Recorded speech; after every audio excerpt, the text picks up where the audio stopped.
अस्सलाम वालेकुम जी څنګه خیر تاسو خیریت ده نن بلاګ کې ما چې هغه د سګاړي کې سکارونه ما چې دا ختم کو او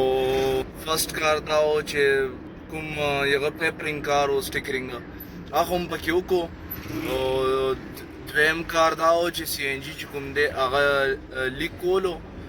یا لاړم هغه وایي چې الکتریشن کار پکې وکړه سریلې لګولې نو هغه موږ اوس کوو او تھرد کار دی کمپاوند او پالش تاسو ته پته ده چې ما ګاډی اکسیډنټ شو دا یو سایډ نه نو هغې د وجې به اوس مونږ هغه کوو کمپاوند پالش خو ما وایي چې یو سایډ ته کمپاوند پالش کېږي نو څه به دوه ځله به کوم چې پوره یو ځل بس ختم شي کمپاوند پالش خبره نه بار بار نشو کولی که نه ګرمي را روانه ده بیا چېرته کېږي نو اوس به داسې کوو مونږ چې زه به ورکشاپ ته او الکتریشن کار به فرست ختمو او دویم به دا هغه سټارټ کوو کمپاوند او پالیش چې دا وشي بیا به ګورو که څه نور څه کارونه دي واړه واړه که هغې ته ټایم وخو ابه وکړو که نه بیا به هغه هم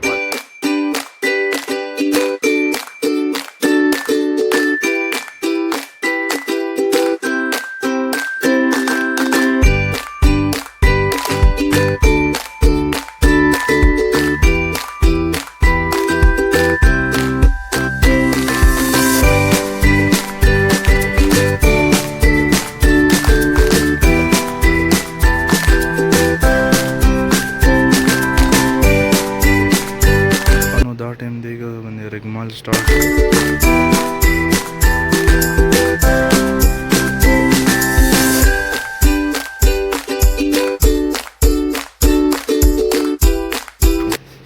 سو پورې چې باندې باندې رګمال کېږي هغې پورې به ځه ناشته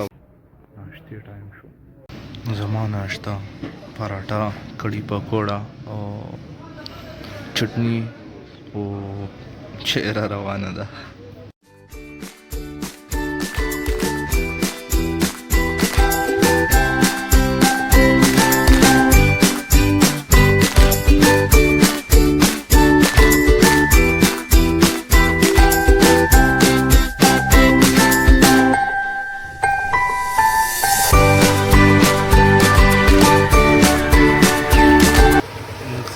کمپاوند پالش لګیا دی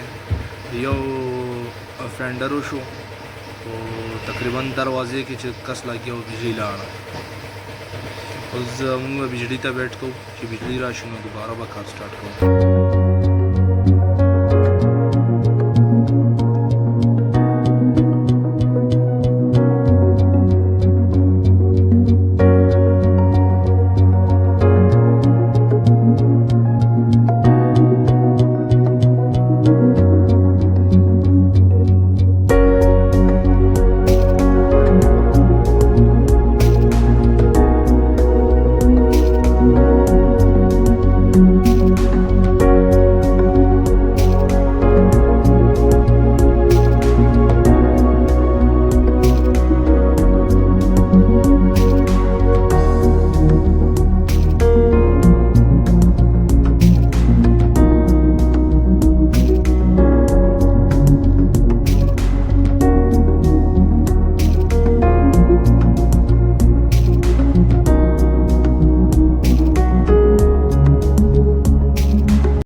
फाइनली زمون کار ختم شو نن गाड़ी کې